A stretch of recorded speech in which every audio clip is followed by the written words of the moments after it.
周一的晚餐煎了一点蛋饺，煮了个很鲜的杂烩汤，搭配了凉拌银耳。第一次尝试，味道没想到是那种脆脆的。先打3个鸡蛋。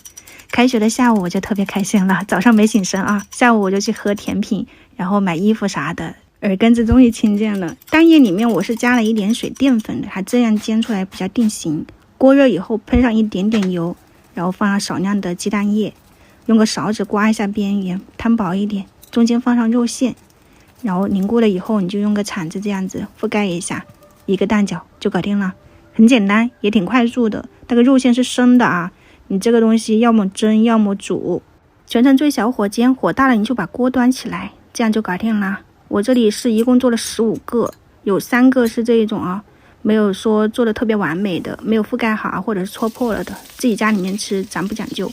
放一点姜葱、胡椒粒、猪油，一点点食用油给它热一下，放入蛋饺煎一下以后就淋入开水，把姜葱捞出来。配菜你看自己喜欢，我放了鹌鹑蛋、蘑菇、木耳，还有一点丸子、火腿啥的，还泡了一点腐竹、黄花菜、百合，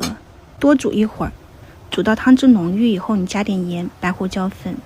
鸡精、味精啥的，出锅之前放上一点枸杞，这个很鲜的杂烩汤就搞定了，可以尝试一下啊，就配菜比较丰富。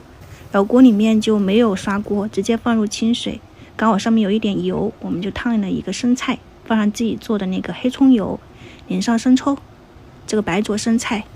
银耳我用的是新鲜银耳，你如果是干的你就泡发一下，泡个10多分钟，然后开水锅里面烫个20-30秒钟，过一遍冷水，把水分挤干。这边锅热以后，你就呛一点这个干辣椒段、蒜末，放上一点生抽，然后盐、糖、醋、味精，然后你里面的配菜你可以加上一点那个黄瓜呀、洋葱，这样配个颜色，口感软糯中还带一点脆啊，就很清爽又酸辣开胃。锅里面没有洗锅，多倒一点油，放上一点豆角、青红辣椒，还有刚刚我们包那个蛋饺剩了一点肉末，一起倒进去打扫了，给它翻炒均匀。炒熟了以后调味的话呢，我就放了一点盐、酱油，